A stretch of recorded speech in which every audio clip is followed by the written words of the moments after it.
आपके साथ हूं मैं दीपा बाफिल। आप देख रहे हैं हमारा खास प्रोग्राम विश्लेषण। निकाय का संग्राम फतेह करने के लिए राजनीतिक दल अपनी तरकश से तीर चला रहे हैं। अब ऐसा ही एक तीर अखिलेश यादव ने चला दिया है जिससे माहौल गर्मा गया है। लेकिन शय और मात के खेल में कोई किसी से कम नहीं दिखाई दे रहा, क्योंकि मुस्लिम वोट के लिए अब तक सिर्फ सपा और बसपा ताकत लगा रहे थे, लेकिन अब भाजपा ने भी बड़ी चाल चल दी है। वहीं बात होगी सीएम योगी के विपक्ष को दिए उस जवाब की, क्योंकि अतीक अहमद और अशरफ की हत्या के बाद जो विपक्ष हमलावर था उसके सामने सीएम योगी ने बड़ी लाइन खींच दी है। लेकिन इन सब के बीच पुलिस की जांच आने वाले वक्त में अतीक की हत्या से कई राज खोल सकती है। तो कहीं मत जाइए, बने रहिए हमारे साथ, क्योंकि अब होगा विश्लेषण।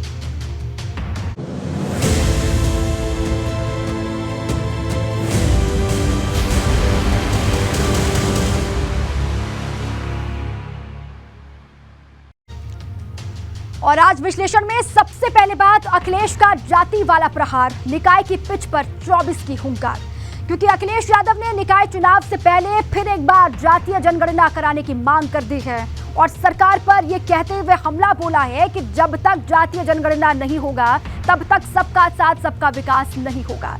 अब अखिलेश के इसी बयान पर केशव प्रसाद मौर्य भी पलटवार करते हुए मैदान में उतर आए हैं।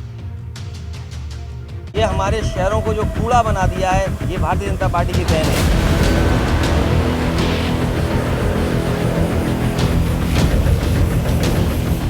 अखिलेश का जाति वाला प्रहार, निकाय की पिच पर 24 की हुंकार। राम राज्य समाजवाद तभी संभव है जब जाति जनगणना हो। साइकिल के दावे पर केशव का तंज, शहर के लिए तूफानी जंग। इस बार के निकाय चुनाव में सारे रिकॉर्ड ध्वस्त होंगे, चाहे नगर निगम, चाहे नगर पालिका, चाहे नगर पंचायत। चुनाव निकाय का है, लेकिन पूरे देश का दिल धड़क रहा है, क्योंकि देश के सबसे बड़े सूबे से जातीय जनगणना का राग अलाप कर समाजवादी पार्टी के मुखिया अखिलेश यादव ने सियासी पारा चढ़ा दिया है। राम राज्य समाजवाद तभी संभव है जब जाति जनगणना हो। जाति जनगणना होने के बाद ही सबका साथ सबका विकास होगा। जाति जनगणना से ही भाईचारा आएगा। जाति जनगणना से ही भेदभाव खत्म होगा। जाति जनगणना से ही लोकतंत्र मजबूत होगा। जाति जनगणना से ही समाजवाद आएगा। जाति जनगणना से ही राम राज्य आएगा। निकाय चुनाव से पहले जाति वाला संग्राम चरम पर है। लगातार जातिवार जनगणना के मुद्दे को लेकर सरकार को घेर रहे सपा अध्यक्ष अखिलेश यादव ने एक बार फिर से इसे लेकर पैरवी की। सपा अध्यक्ष अखिलेश यादव ने कहा कि जातिवार जनगणना से ही राम राज्य आएगा। मतलब साफ है कि निकाय चुनाव में भी समाजवादी पार्टी जातिवार जनगणना के मुद्दे को लेकर वोट की गोलबंदी में जुटी हुई है। लेकिन जहां समाजवादी पार्टी जाति जनगणना के मुद्दे से अपनी पिच सेट कर रही है, वहीं भाजपा की तरफ से बैटिंग करते हुए केशव ने जाति वाले मोर्चे पर अखिलेश के क्लीन बोल्ड की भविष्यवाणी कर दी है। देखिए, जातिवाद से समाज बहुत ऊपर उठ गया है। जातिवाद से प्रदेश की बर्बादी लोग देख चुके हैं, इसलिए जातिवाद से ऊपर उठ करके अब विकास लोग देखना चाहते हैं। सपा अध्यक्ष अखिलेश यादव ने जातिवार जनगणना को लेकर बयान दिया तो डिप्टी सीएम केशव प्रसाद मौर्य ने उसका पलटवार भी किया। डिप्टी सीएम केशव प्रसाद मौर्य ने साफ कहा कि इस बार के चुनाव में जाति वाली राजनीति की हवा निकल जाएगी। जानकारों की माने तो अखिलेश निकाय चुनाव के जरिए 24 की ही पिच सेट कर रहे हैं, क्योंकि निकाय चुनाव के लिए वो स्थानीय मुद्दों को भी उठा रहे हैं। ये हमारे शहरों को जो कूड़ा बना दिया है, ये भारतीय जनता पार्टी की देन है। यहाँ पर मेयर लखनऊ देख लें, कानपुर देख लें, इलाहाबाद देख लें, आगरा देख लें, और भी कई शहर हैं जो महत्वपूर्ण शहर उत्तर प्रदेश के हैं, उनको कूड़ा बना दिया अगर किसी ने तो भारतीय जनता पार्टी ने। इन्होंने सपना दिखाया था कि स्मार्ट सिटी बनाएंगे। स्मार्ट सिटी बनाना तो दूर, शहरों में आम लोगों को सुविधा नहीं दे पाए। गौरतलब है कि अखिलेश शुरू से ही जातीय जनगणना के मुद्दे पर सूबे की सरकार को घेरने में लगे।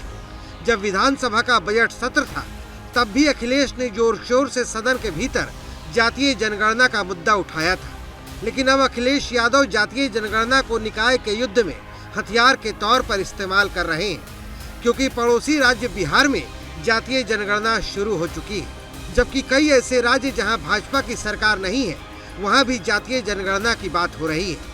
ऐसे में अखिलेश को लगता है कि अगर उन्होंने इसे हवा दी तो उन तमाम जातियों का साथ मिल सकता है जिन्हें पता ही नहीं कि समाज में उनकी हिस्सेदारी कितनी है, क्योंकि देश में आखिरी बार जातीय जनगणना आजादी से पहले 1931 में हुई थी।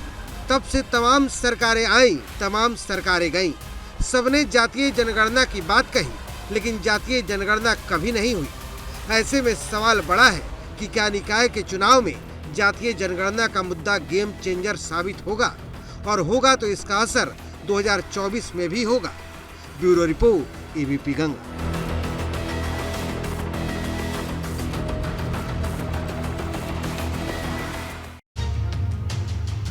और अब बात निकाय चुनाव में एम फैक्टर हावी, कौन जीतेगा निकाय की बाजी?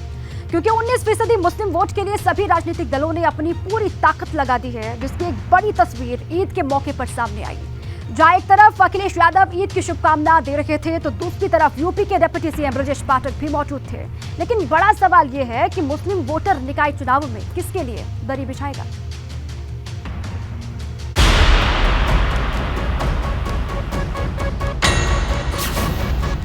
निकाय चुनाव में एम फैक्टर हावी, कौन जीतेगा निकाय की बाजी?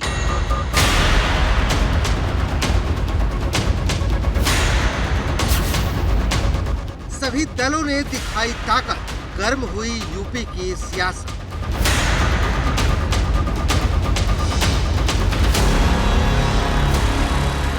जैसे जैसे निकाय चुनाव की जंग नजदीक आ रही है, मुस्लिम वोट के लिए जोर आजमाइश तेज होती जा रही है, क्योंकि अब 19% मुस्लिम वोट को अपने पाले में लाने के लिए सभी राजनीतिक दलों ने पूरी ताकत लगा दी है, जिसकी सबसे बड़ी तस्वीर ईद के दिन सामने आई, जहां राजधानी लखनऊ के ऐशबाग ईदगाह पर समाजवादी पार्टी के मुखिया अखिलेश यादव, यूपी के डिप्टी सीएम ब्रजेश पाठक से लेकर यूपी सरकार में मंत्री दानिश आजाद अंसारी और कांग्रेस के प्रदेश अध्यक्ष बृजलाल खाबरी समेत तमाम राजनीतिक दलों के नेता मौजूद थे। सभी ने प्रदेश और देशवासियों को ईद की शुभकामनाएं दी। ईद की बहुत बहुत मुबारकबाद। आज प्रदेश के देशवासियों को बहुत बहुत ईद की मुबारकबाद हो। ईद का संदेश, इस त्यौहार का संदेश यही है कि हम सब मिल कर के रहें। भारत में जो हम लोग बचपन से ही सुनते आए, बोलते आए, हिंदू मुस्लिम सिख ईसाई हम सब हैं भाई भाई, उसी संस्कृति को और आगे बढ़ाएं। उत्तर प्रदेश सरकार की तरफ से ईद के मुबारक मौके पर बहुत बहुत बधाइयाँ देता हूँ, शुभकामनाएं देता हूँ। सभी को ईद की दिली मुबारकबाद। रमज़ान के पाक महीने के बाद आज पूरे देशवासियों ने मोहब्बत के साथ, प्यार के साथ ईद का ये त्यौहार मनाया। देश के हर मस्जिद में ईद की नमाज हुई और हर मस्जिद से आज देश की तरक्की के लिए, आपसी अमन चैन के लिए दुआ मांगी गई। गौरतलब है कि सभी राजनीतिक दल अपने अपने सियासी समीकरण साधने में लगे हैं, क्योंकि समाजवादी पार्टी जहां निकाय की जंग जीतने के लिए अपने यादव मुस्लिम गठजोड़ को और मजबूत करना चाहती है, वहीं बसपा अपने निकाय चुनाव में ज्यादा से ज्यादा मुस्लिम उम्मीदवार को उतारकर बड़ा संदेश दे रही है, जबकि भाजपा की नजर शुरू से पसमानदा वोट पर पकड़ बनाने की रही है। योगी सरकार में मंत्री दानिश आजाद अंसारी पसमानदा समाज से ही आते हैं। भाजपा का दावा है कि मुस्लिमों के लिए उसने सबका साथ, सबका विकास की नीति से काम किया। माननीय प्रधानमंत्री नरेंद्र मोदी जी के मार्गदर्शन में, नेतृत्व में पूरे देश में सबका साथ, सबका विकास, सबका विश्वास के तहत और खासकर उत्तर प्रदेश में एक एक मुस्लिम भाई बहनों के हक और हुकूक के लिए, उनके जीवन स्तर में बदलाव लाने के लिए हमारी सरकार काम कर रही है। चुनावी माहौल में आज ईद के मौके पर मुसलमानों वाली सियासत चरम पर दिखी। दरअसल समाजवादी पार्टी का पूरा जोर मुसलमान वोट बैंक पर है, तो भाजपा भी पसमानदा कार्ड के जरिए मुस्लिम वोट बैंक को रिझाने की लगातार कोशिश कर रही है। इसका असर भी आज ऐशबाग ईदगाह में दिखा। जब नमाज के बाद अखिलेश यादव वहां पहुंचे तो ब्रजेश पाठक ने भी अपनी हाजिरी दर्ज कराई। दोनों ने ही हिंदू मुसलमान की एकता का संदेश दिया और अपने अपने तरीके से मुस्लिमों पर प्रभाव डालने की कोशिश की। लेकिन बड़ा सवाल ये है कि क्या मुस्लिम वोटर समाजवादी पार्टी को छोड़कर किसी और के लिए दरी बिछाएंगे?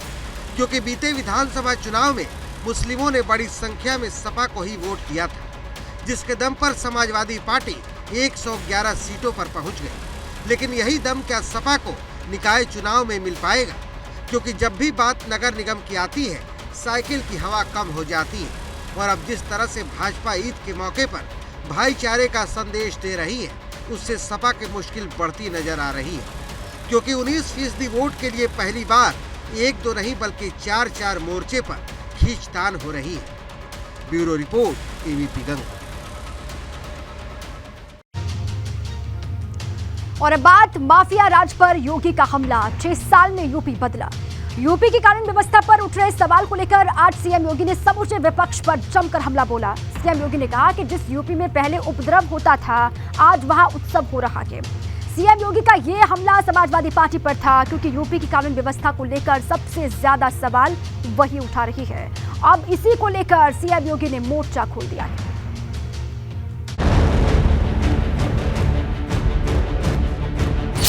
6 साल में उत्तर प्रदेश बदला। जो पत्थर थे आज पुनः उत्सव में बदल चुके हैं। आजमगढ़ और प्रयागराज की दुहाई, अखिलेश ने छेड़ी डर वाली लड़ाई। डर का माहौल न हो, खुशियों में भेदभाव न हो। जब से अतीक अहमद और उसके भाई अशरफ की हत्या हुई है, तब से कानून व्यवस्था को लेकर सत्ता पक्ष और विपक्ष के बीच जंग छिड़ी हुई है। विपक्ष सत्ता पक्ष पर डर का माहौल बनाने का आरोप लगा रहा है। मैं यही कह सकता हूं कि डर का माहौल न हो, खुशियों में भेदभाव न हो। और जो हमारे सामने बड़ी बड़ी समस्याएं खड़ी हैं, आज चरम सीमा पर महंगाई है, चरम सीमा पर बेरोजगारी है। लेकिन अब विपक्ष के चौतरफा हो रहे हमलों के खिलाफ सीएम योगी ने मोर्चा खोल दिया है। सीएम की माने तो पहले यूपी में उपद्रव होता था, वहीं अब उत्सव हो रहा है। आजमगढ़ जैसा जनपद जिसके नाम से लोग घबराते थे, नाम सुन करके ही लोग घबराते थे, आज आजमगढ़ एक्सप्रेस हाईवे से भी जुड़ा है। आजमगढ़ में एयरपोर्ट भी बन रहा है और आजमगढ़ में विश्वविद्यालय भी बना रहे हैं। स्टेट यूनिवर्सिटी भी वहां हमारी एक बन रही है। आज वहां कोई भय नहीं है, कोई किसी भी प्रकार की कोई अराजकता नहीं है। जो पत्थर थे आज पुनः उत्सव में बदल चुके हैं। सीएम योगी यहीं नहीं रुके, उन्होंने माफिया राज पर चोट करते हुए यहां तक कह दिया कि यूपी बड़ा बदलाव देख रहा है। क्योंकि जो यूपी पहले माफिया के कब्जे में जकड़ा हुआ था, वहां प्रयागराज में कुंभ का उत्सव हो रहा है। उमेश पाल हत्याकांड में अतीक अहमद के बेटे असद और उसके शूटर मोहम्मद गुलाम के एनकाउंटर के बाद सीएम योगी आदित्यनाथ लगातार हमलावर हैं। सदन में उन्होंने कहा था माफिया को मिट्टी में मिला देंगे, तो असद के एनकाउंटर पर बोले माफिया की पैंट गीली हो चुकी है। अपने हर कार्यक्रम में सीएम हमलावर हैं और पिछली सरकारों पर हमला करने का कोई मौका नहीं चूक रहे। सीएम के निशाने पर पूर्वांचल के खासकर वो जनपद हैं जहां पर पिछली सरकारों में माफिया के फलने फूलने का आरोप लगता रहा है। मतलब एकदम साफ और सीधा है। सीएम योगी ने विपक्ष के सामने एक बड़ी लकीर खींच दी है और साफ कर दिया है कि भले ही विपक्ष उनके काम करने के तरीके पर सवाल उठाए, लेकिन माफिया और अपराधियों के खिलाफ कार्रवाई ऐसे ही जारी रहेगी। Bureau report, ABP Ganga. और अब बात अतीक हत्याकांड के कितने गुनहगार, मोबाइल टावर खोलेगा राज। क्योंकि अतीक और अशरफ की हत्या में कितने लोग शामिल थे, इस गुत्थी को सुलझाने के लिए पुलिस घटनास्थल के मोबाइल टावर को खंगाल रही है। क्योंकि पुलिस के पास इस बात की पुख्ता जानकारी है कि 3 आरोपियों के अलावा 2 मददगार मौकाए वारदात के वक्त और मौजूद थे।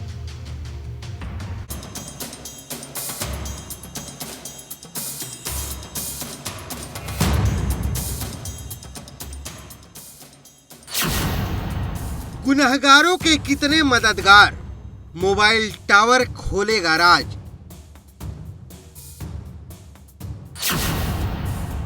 पुलिस की 360 डिग्री जांच, किस किस पर गिरेगी गाज। अतीक अहमद और अशरफ की हत्या करने वाले जिन 3 शूटर को पुलिस ने पकड़ा है, उनका दावा है कि उनका ना तो कोई आका था और ना ही मददगार। सिर्फ कुख्यात होने के लिए उन्होंने खुद ही वारदात को अंजाम दिया था।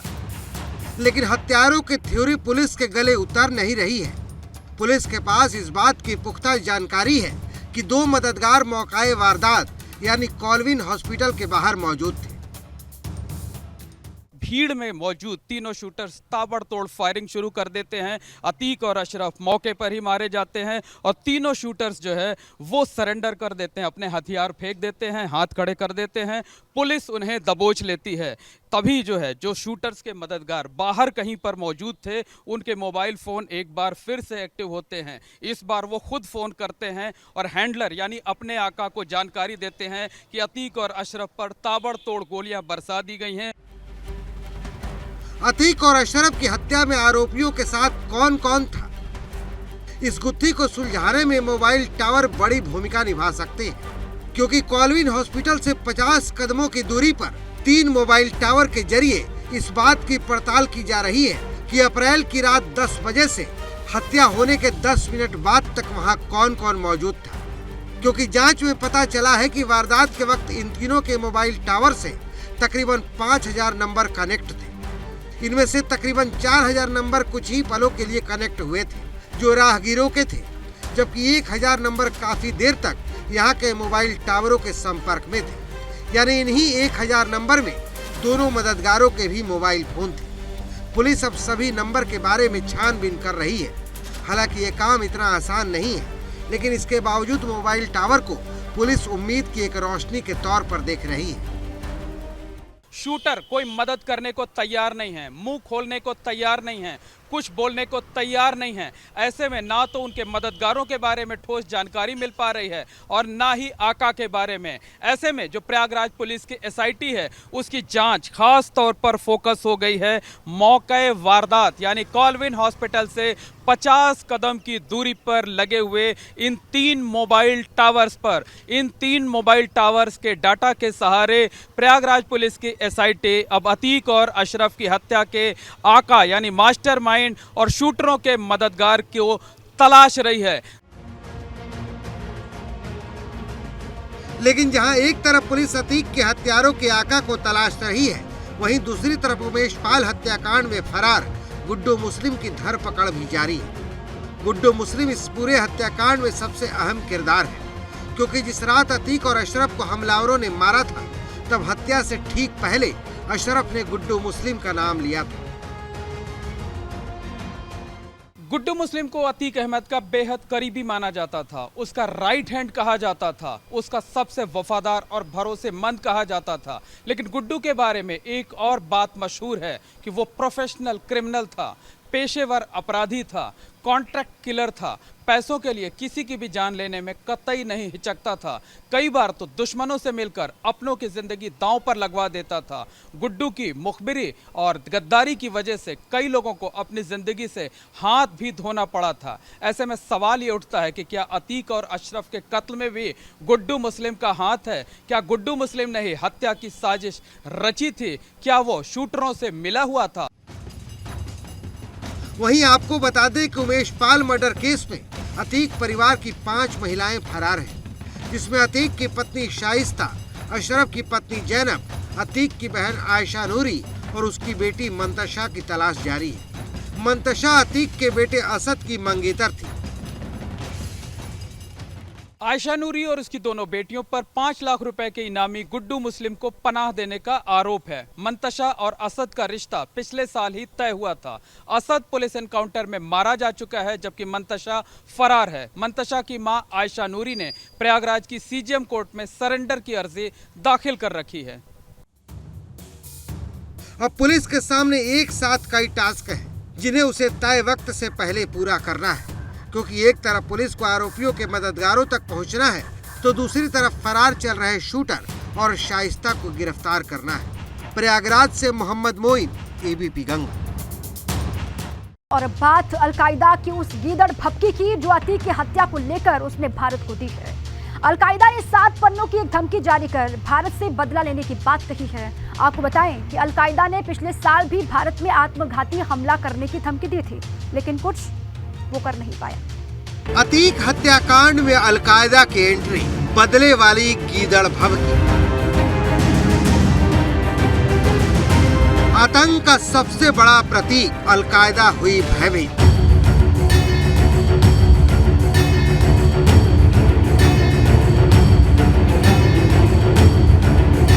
आतंकी संगठन अलकायदा ने अतीक अहमद और उसके भाई अशरफ अहमद की हत्या को लेकर भारत को धमकी दी है। अलकायदा ने 7 पन्ने की धमकी जारी की है, जिसमें उसने अतीक की हत्या का बदला भारत से लेने की बात कही है।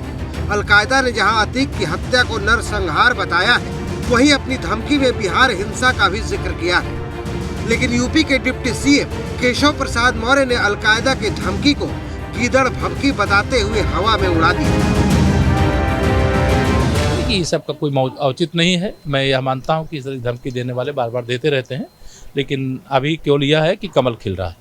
अतीक और अशरफ के कत्ल को लेकर सियासी रोटियां पहले हिस्से की जा रही थी, लेकिन अलकायदा की धमकी के बाद सियासी पारा और भी गर्म हो गया है। सरकार और विपक्ष आमने सामने आ गए हैं। विपक्ष की तरफ से जहां सरकार को घेरने की कवायद की जा रही है, वहीं सरकार ने अलकायदा की धमकी के बहाने विपक्ष पर वोटों की ध्रुवीकरण की सियासत करने का गंभीर आरोप लगाया है।